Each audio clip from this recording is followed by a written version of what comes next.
Okay, questions to this point? We average the two sets of differential equations for the on time and off time. We average using a way that there was d and 1 minus d, and what we got is this system of differential equations that are still nonlinear but averaged. The nonlinearity comes from the product of two values. Using a sort of superposition, not actually it's superposition, we divided the DC terms that are just constants from the signal terms. And the DC terms gave us the solutions that we already know.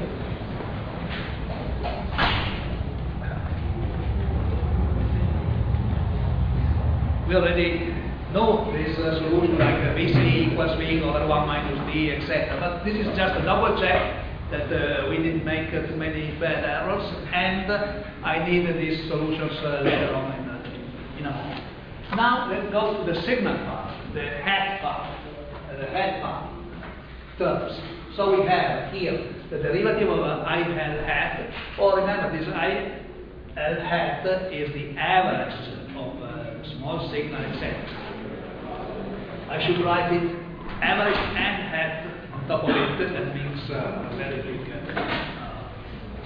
inconvenient ways of write down symbols. And so let's see what happens when we only get the signal term. Signal terms means, for the first equation, dIL hat by dt. This is just basically plain algebra. Please double check my calculations, because if I miss a negative sign, if I forget a term, we will invent very strange things about the not mine. Is equal to dc hat that multiplies d minus 1 over L plus d hat that multiplies dc over L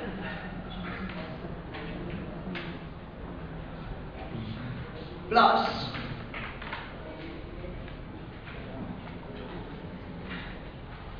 d hat vc hat over L plus big E hat over L. Is it right? D minus 1 over L times capital VC is not there because this is a DC term. We already saw this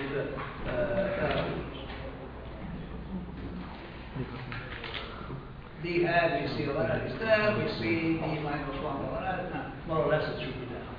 Is it okay? Looks like. And the second, this is just basically multiplication, is just removing the constant terms, the DC terms. dVc hat by dt equals, is the second equation, equals something like IL hat that multiplies 1 minus d over c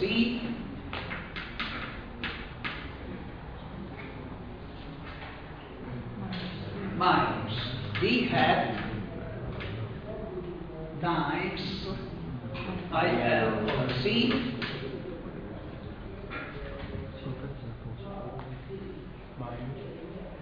minus BC hat over RC. Well, okay, those are my equations. No, there is one. I missed one term.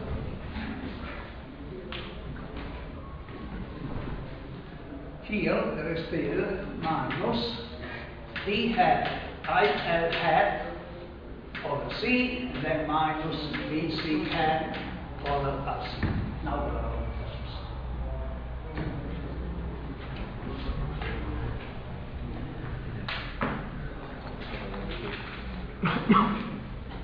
This is a linear term because it's a variable multiplied by a constant. This is a linear term. This is a variable multiplied by a constant. This is non-linear term. If we add small signal conditions, that means d hat is far smaller than d, that dc hat is far smaller than dc, capital DC. This second order term can be neglected. This is the indication, this is the meaning of linearization. We can forget, we can neglect this small signal term, and this is there. And the same story, this is small signal, small signal, small signal. Second order, if we are in a low small signal small signal hypothesis, this is a second order, this is small signal, so you can neglect it. And this is still my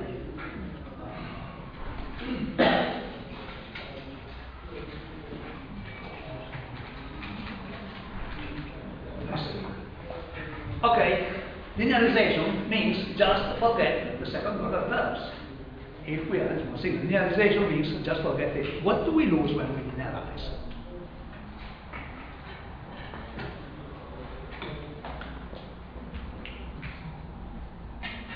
We are neglecting frequencies different from density.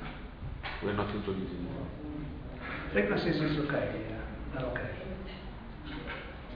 What do we lose? What information we lose when we linearize a circuit, a system, an equation? Yes. Bias, sure, but this is not the linearization. Bias is just a separation of DC and AC component. That is not linearization. It's just moving the origin of my axis into the bias point. System was non-linear initially, it's still non-linear after this change of axis. We lose the large signal behavior. And it means, let's take a space, this is going on, this is not too much mathematical, this is more engineering.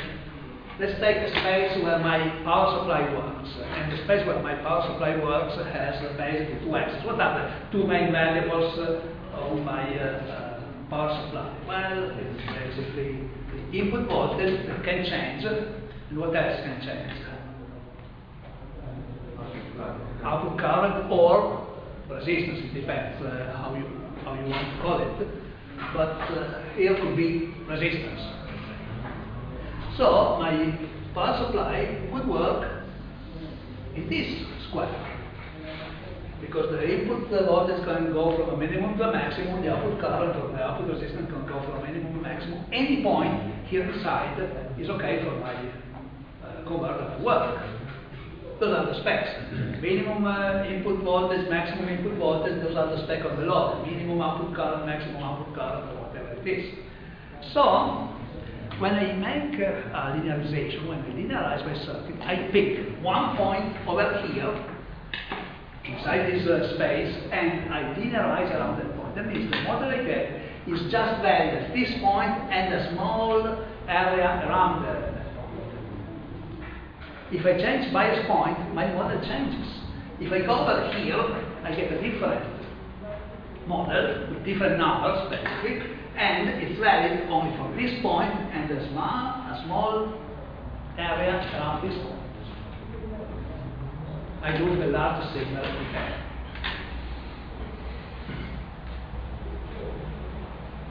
How many points are in that working space? Many, too many, infinite of them. So when I have to design my controller, I need a transfer function. And for each point over here, the transfer function is different. Oops. I have a system that has infinite possibly infinite number of transfer functions, and I have to stabilize it. I have to design feedback around these infinite transfer functions. That's a nice problem. There are different techniques. For example, there are adaptive control systems that adapt to the transfer function. There are also called auto-tuning control systems. There are robust techniques to design a system that no matter what happens, it can still control it. Or we can use a very simple technique. We are going to look for the most critical point in this space to stabilize, to control. We pick that most critical point, we design for that most critical point, and everything else will be okay, most of the time. But we will see when we design this. The important point right now is that when we linearize, we are just focusing on a single point, working point, bias point, single V, a single I naught, a single R naught, and the model is there, and just a small environment, small area. Okay? This is what we lose when we linearize. But what do we get? Linear differential equation.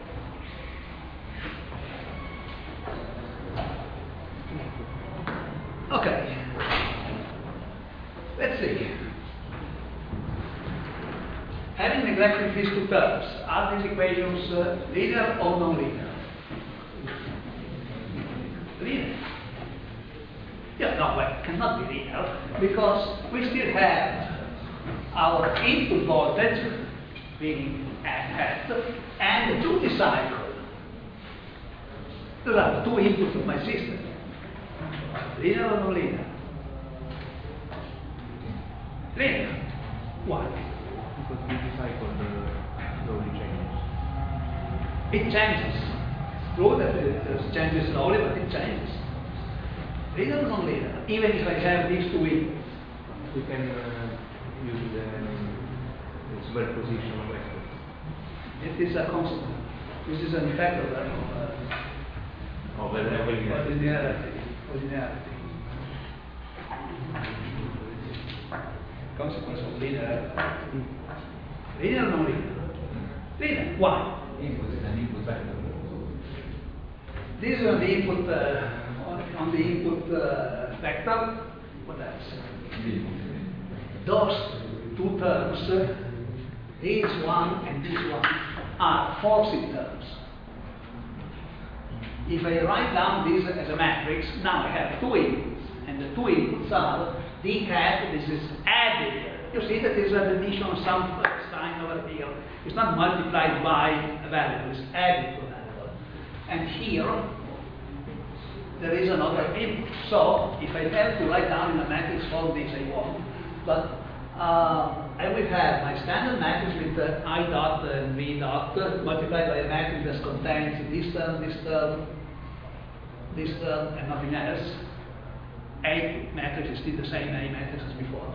And here the input terms are now B, A hat, and D hat. That term that was a multiplying term, a factor term, B hat times something else, here becomes a sum term. This is the linearization. I transform the multiplication into a sum because I forgot to take the last term. If I have big A plus small a times big B times plus small b, when I make the multiplication, that is exactly what I did earlier, I have this multiplication of two 10-variant terms, that is nonlinearity, becomes AB, DC. You can remove it, you just move the axis origin at this point, plus AB plus B, A plus, and you see this is an addition. Plus AB, we neglect it because it's a small signal, and my product of two varying terms becomes an addition of two varying terms. Because we forgot, no, we neglect this term. So, this is a linear differential equation system. D, that was a parameter, that was something that was into my equation as a factor, became a sum term.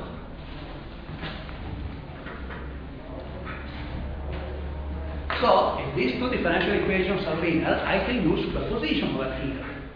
In particular, I would like to find out Vc as a function of d, that is the differential equation I am looking for, or I could find Vc as a function of d. What is Vc as a function of d? This is something that is related to the gain. The differential equation describing the gain, not the factor describing the gain in a steady state condition. This is the differential equation describing how much V changes as a function of d. That is what I am looking for. What is this the differential equation that gives me Vc as a function of A. It's the differential equation telling me frequency by frequency or time by second by second how the output vary and output voltage changes with the input voltage, and this is it's a transfer function. All these can be transfer functions. Is the audio susceptibility, but not just the audio susceptibility in DC conditions. That is empty. This is for if V changes, I know how much the output changes. Being this linear, being this system of differential equation linear, what I can do is that if I am interested to the output voltage as a function of duty cycle, because we need it for controller design, I can null this. I put it to 0, not because it's small, it's negligible, etc., but it's not interested to me right now, and the system is linear, so I can use superposition. I have two inputs that are input voltage that can change, and duty cycle that can change. Right now I am interested to how the output voltage changes when the duty cycle changes. And I assume that the input voltage is constant. This is linear superposition. Is there any other linear out? No. So, this is removed because of linearity. This is removed because of linearization. Those are two different things. First I linearize, I neglect. This is neglection. I neglect this term, and then I remove this. I set this to 0. I null it because I don't need it at this point. At this point, and the system is linear. Now we have a set of differential equations, linear, I hope. How do you solve linear differential equations? One possible technique is the Laplace transform. Even because if we use the Laplace transform, we can find very easily the transfer function that was what I was looking for since a long time. And the Laplace transform turns out to be something like this.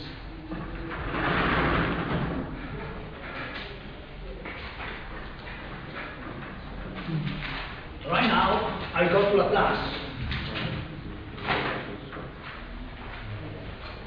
And going to Laplace means that the first equation, that's a derivative. How is a derivative in terms of Laplace? S times I had L function of S, because this is a Laplace transform function. I should write a capital I function of S, but I will forget to write function of S in a while, so I don't like to have capital letters because I need to I have still the capital letters over here. I don't want to make any confusion. So from this point on, all variables will be Laplace transform domain variables. I will write the function of S at the first steps, and then I will forget it. Equals. And minus x. Good observation. Minus S IL of X initial condition. minus the initial conditions. Do we need the initial condition to solve differential equations? yeah. Sure. But is the DC point working point almost? Initial condition is not the DC value. Initial condition is the initial condition of the value of the change. But you have a point. Do I need initial conditions for differential equation solution? Sure. Do I need initial conditions for finding to find a transfer function? No, transfer functions are with 0 initial conditions. So no initial condition because I am looking for transfer function. I'm not looking for any possible solution. I am looking just for the transfer function. What I want to find out is VC hat function of S over V hat function of S. And here, to find out this, I need to set it to 0 initial conditions. That is what it was saying. The initial conditions are the bias point, that is 0 in this case. Times VC hat function of S multiplies V minus 1 L plus d hat that multiplies dc over L. Then there is the second order term that has been neglected. Then there is the input term that is set to 0 because we are in a linear system. And here the second differential equation is S times dc hat function of S equals IL function of S, IL hat function of S times 1 minus d over c minus dc hat over c function of S. This is the last time I write the function of S for this variable. Minus d hat S that multiplies IL over C.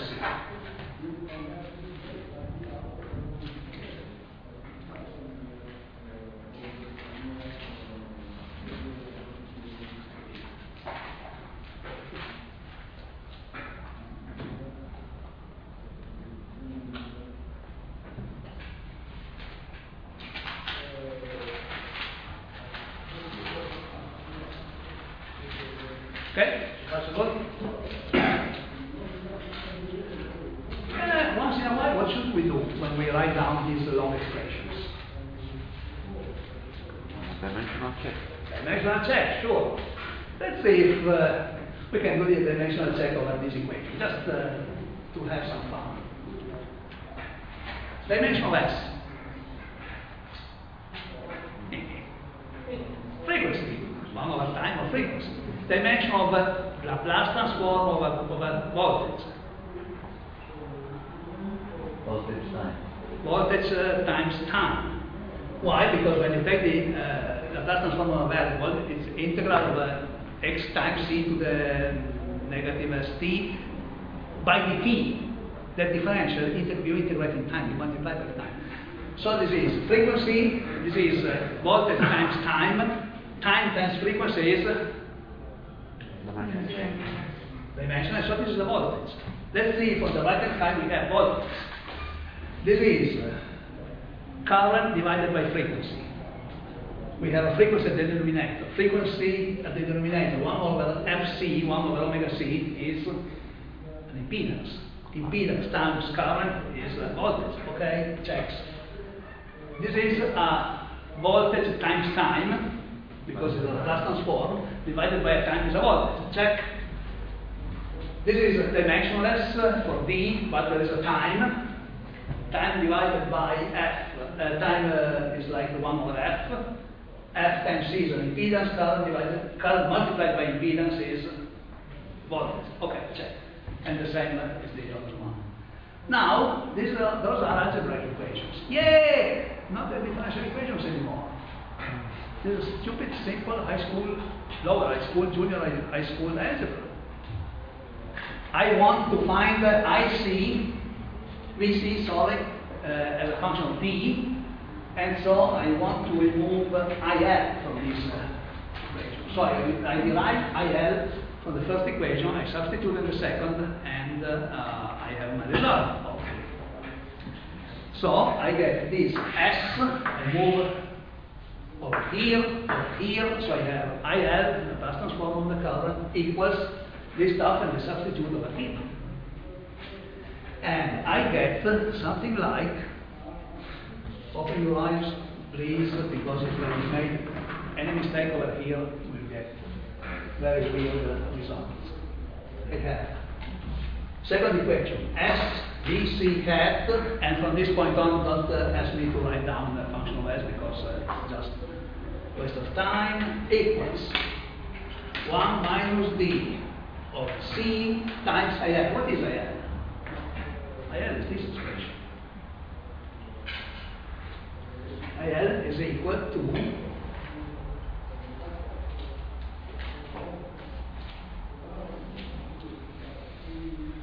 d minus 1 over SL times bc hat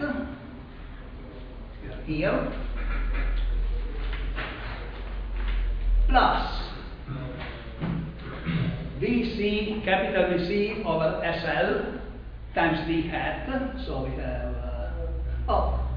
VC is okay, it's fine, but I want to move to the input voltage. I want to refer everything to the input voltage, because the input voltage is an input, is a DC, is a forcing term in my equation. Here it's just a bias point, but it's an input term. So here I write something like V in over 1 minus D times SL times D hat. Okay, plus, meaning minus, this term, that is VC hat over RC, minus this term, minus D hat that multiplies IL over C. Instead of IL, I want to go to the input voltage, and on the right, on the left blackboard, I just castigate that node for as a reminder here. So I have IL over C is minus IL V in over C R 1 minus D squared RC 1 minus D squared. Yeah. Maybe. Does not look too bad. Now we have to clean a little bit this expression. And in order to clean this expression, be careful, please double check what I do, otherwise I will get a meaningless result. So SVC hat equals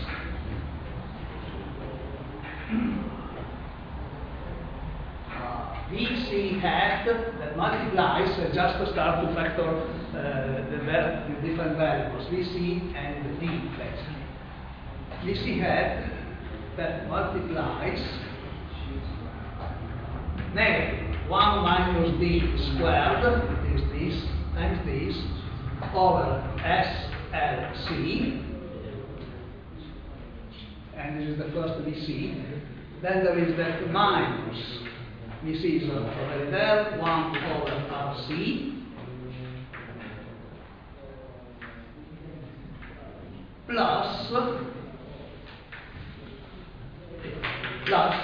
D hat that multiplies D hat is coming from here. We have V in over 1 minus D SL multiplied by 1 minus D over C. So this cancels out, and we have it over here. Here is D hat, no, D hat is over there, sorry. Minus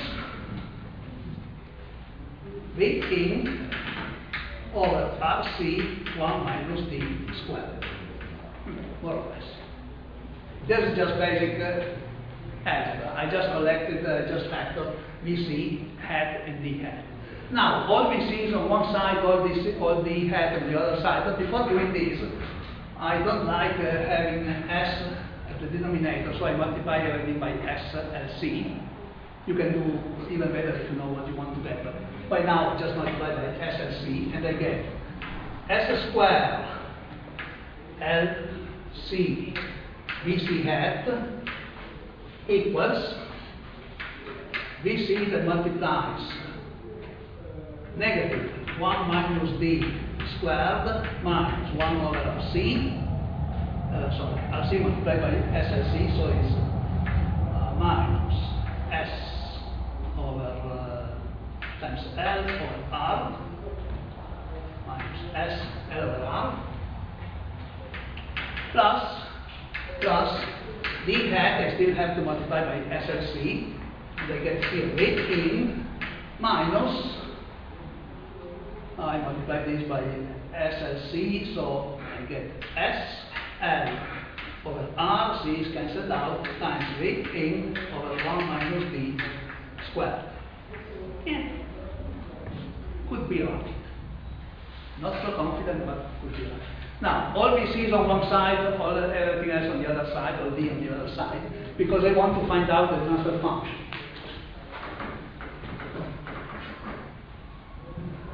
So I get BC that multiplies S square LC, then I have to move all the stuff to the left hand side, and these two negative signs become positive signs, so I get plus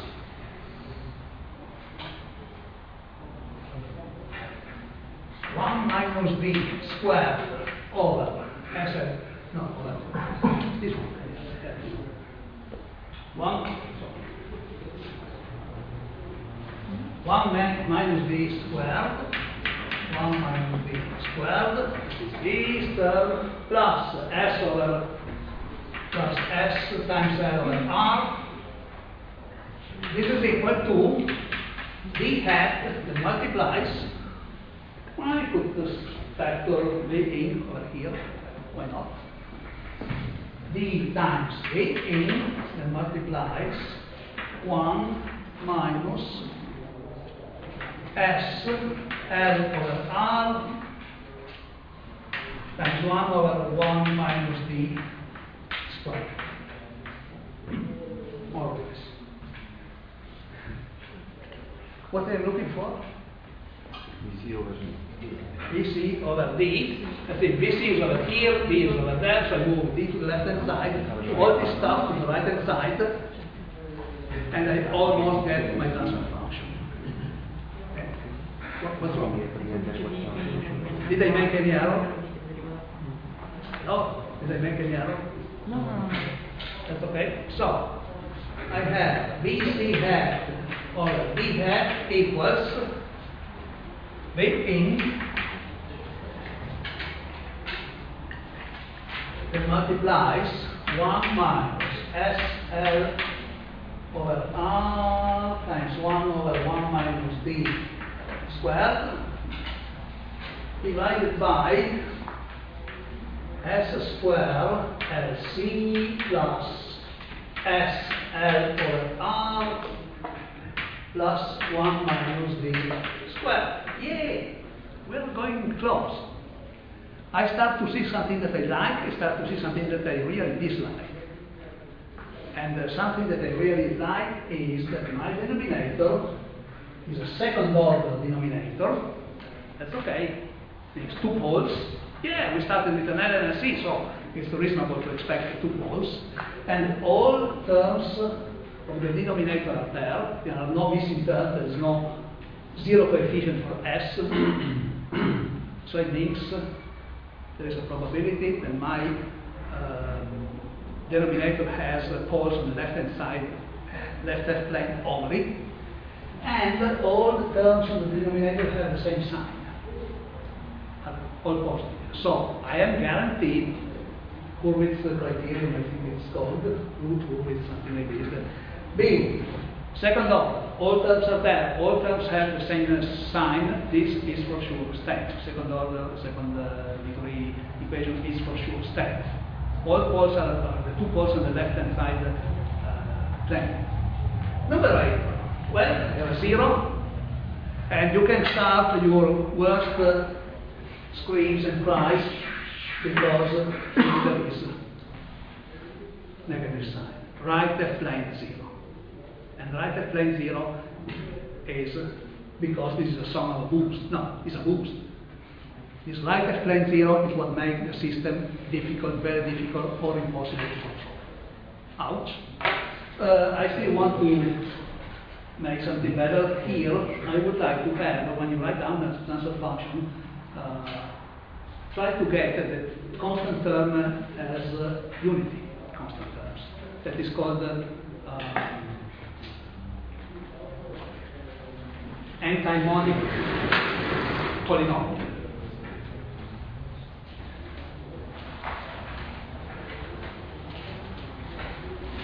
So, my transfer function, and we made it, that's incredible.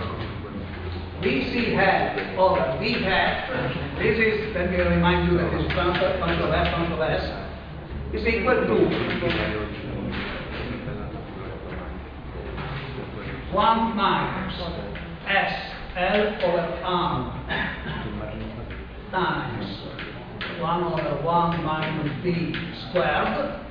This is the same numerator as before. Here I factor this 1 minus d squared, the factor, so I get a unity at a constant term, and so I get here 18 over 1 minus d squared that multiplies S squared LC over 1 minus d squared plus SL over R times 1 minus d squared plus 1. Yay! I made it. How much is the value for this fraction, just a fraction, when S goes to 0? 1. Well, this is the reason why I want the two constant terms to be unity. So, for S going to 0, you see, all this transfer function has a value that is 18 over 1 minus d squared. Have you already seen this expression?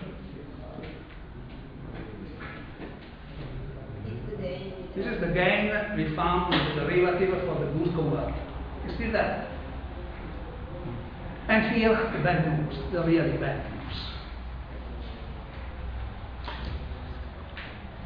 The really bad news is we have here a right of plane zero. That is impossible, makes this system impossible to control. Boost, CCM is a sum of boost, no, it's a boost, it's impossible to control. But boost, CCM has a similar expression, here is I think it's the same, but don't remember, has a similar expression, but there is still a right of plane zero. Chu converter has a similar expression with the right of plane zero over here. Those are sum of boost. Sums of boost. And here, how many poles? 2 poles. Ouch. Depending on duty cycle. You already told me when I asked you about the eigenvalues of the A matrix, you told me that D changes, the eigenvalues changes, the poles changes. Here, we found it. This is what we do. So, start a table on your note. There is something like this. And we will fill this table completely.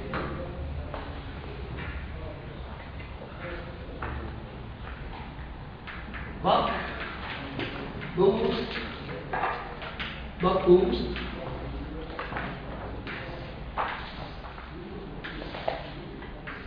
CCM, DCM, and we write here the transfer function for the different topologies, the different nodes. And you have to remember this by heart, because you have to know this is basic. Actually, you don't have to remember that expression. You will have to remember just the basic expression, there are 2 or 3 of them, and the kind of transfer function you have over here. Here you have 2 moving poles,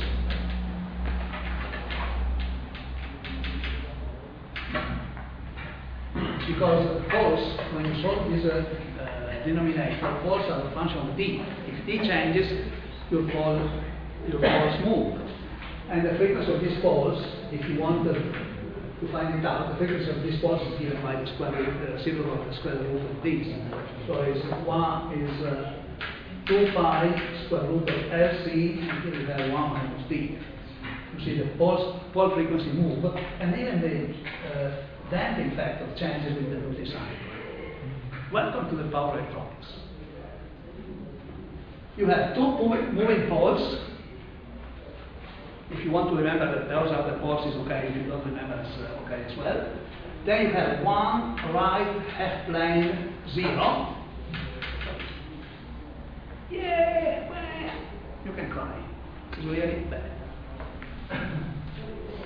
And it's not finished. It's not finished because I started to analyze my circuit, my boost circuit, using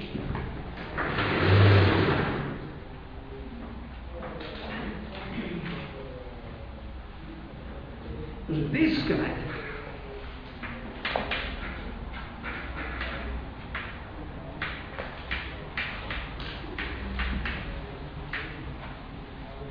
And see the switch, I linearized the switches, so I said no voltage drop, no resistance on the switch, no parasitic effects of this diode, but and I solved these the differential equations for this. Is it real, this circuit? There's not resistance on the inductance input. There is one resistance over here. Okay, it means that your equation becomes a little bit more complicated.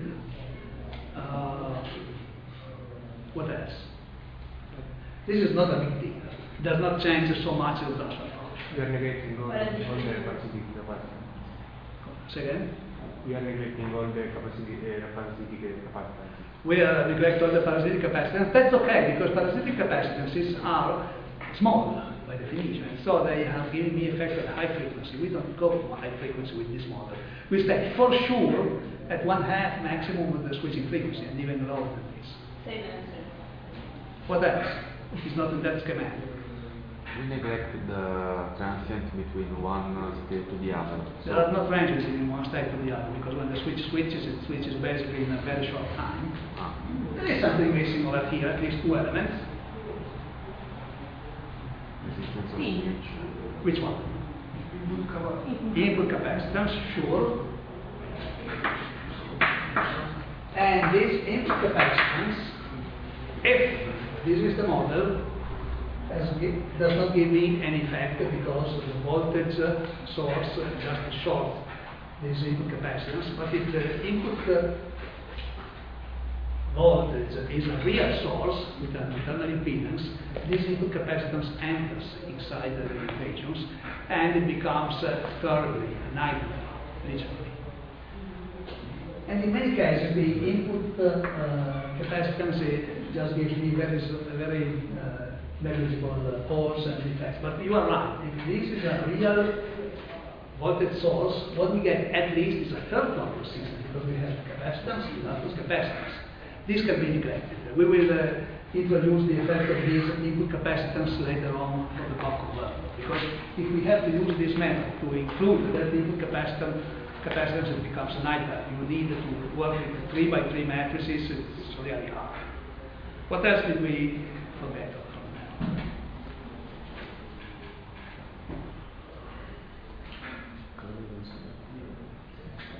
There is something missing over there. The voltage drop across the diode. Voltage drop across the diode, sure. Switch, sure. That's okay. There's an important element, parasitic element that is missing from that schematic. The source inductance. The what source inductance? Oh, you mean here? Yes. If you want to put this that is there, because it's a filter, you have a fourth order system. LC, LC. So 4x4 matrices. You don't want it. Unless, if you really want it, I will ask you this the other example. The ESR of output capacitance. ES? ESR of ESR of the output capacitance. That is important. This is instrumental to the working or not working of the circuit.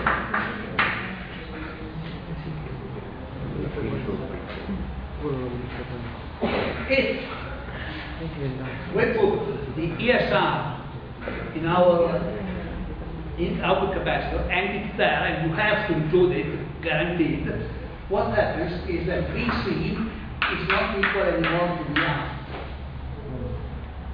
It means that our equation, that is x dot equals AX plus BU, you have also to include y equals CX plus BU. This is the reason why we put this ESR. But this ESR is absolutely important. You cannot forget it, you cannot neglect it to analyze this circuit. So what I do now is a little trick, and I tell you what is the effect of this ESR. And the main effect of this ESR is that even if your frequency goes to infinity, the output voltage does not go to 0. With an ideal capacitance, if frequency goes to infinity, your output voltage goes to 0. But if there is the ESR, even if the frequency, sinusoidal frequency goes to infinity, this capacitance shorts, but there is still this ESR. So it means that the numerator and denominator have the same degree in S. S goes to infinity, the result does not go to 0. It means second order polynomial over here, second order polynomial over here.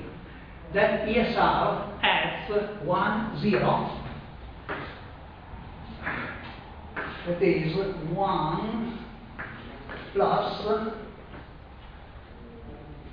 S that multiplies C times ESR. You cannot forget this effect. The ESR of the output capacitor in any converter adds this term at the numerator. It adds 1, 0 placed at 1 over C ESR radians per second. This resistance also changes something else. For example, this resistance also enters into the denominator. Here you don't have LC times 1 minus d squared. You have something like R over R plus ESR. There are very minor changes in the denominator. There are very minor changes over here, but there is a huge change over there. This is important, very important. And this kind of term, ESR giving a 0 in the transfer function, happens in all converters, all of them. Because all converters have a capacitance on their own. You don't have this 0 only if you use a ceramic or ferric capacitor.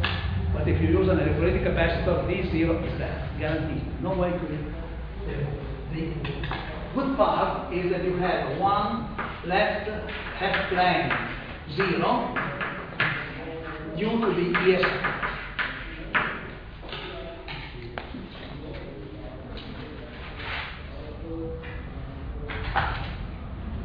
What about the buck boost? And you can do the same calculations, and you get exactly the same kind of result. Not exactly the same expressions, but the same kind of result. You have two moving poles, one right F plane 0 out, and one left F plane 0 due to the ESR.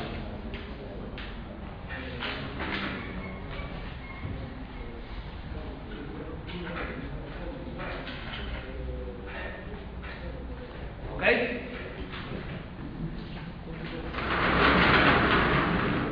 Keep that table because we will fill all those boxes. Not with an expression. Here we have an expression. We know what to write over here. Here we can find with the same technique, using the same technique, the expression for the buck boost CCM. It comes out to have the same poles and one right half plane 0 at a different frequency and one left half plane 0 due to the output capacity. You don't need to memorize these transfer functions. Just tell me what kind of transfer function you have.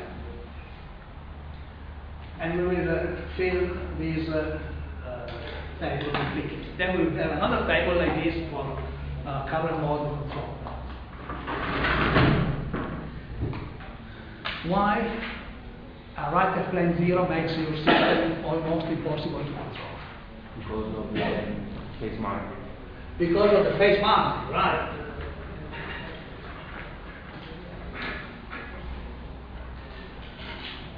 Let's suppose to have loop gain or a return ratio, depending on what kind you want to call it. It is something like this. One pole, 1, 0, one pole, and going to crossover over here. This is frequency, that is the absolute magnitude of crossover, and the magnitude of loop gain. Stable or unstable, this system? We need the phase. We need the phase diagram. We have to check it for the phase diagram to see if the system is stable or unstable. Let's suppose that this is 0 digits, because I set up a negative feedback in my convention, negative feedback has a look at it as a positive 0 degrees. What does the phase do with the pole? Minus 9. Here, phase is negative 45 degrees. After the pole, negative 90 degrees. You hit a 0. What does the 0 do?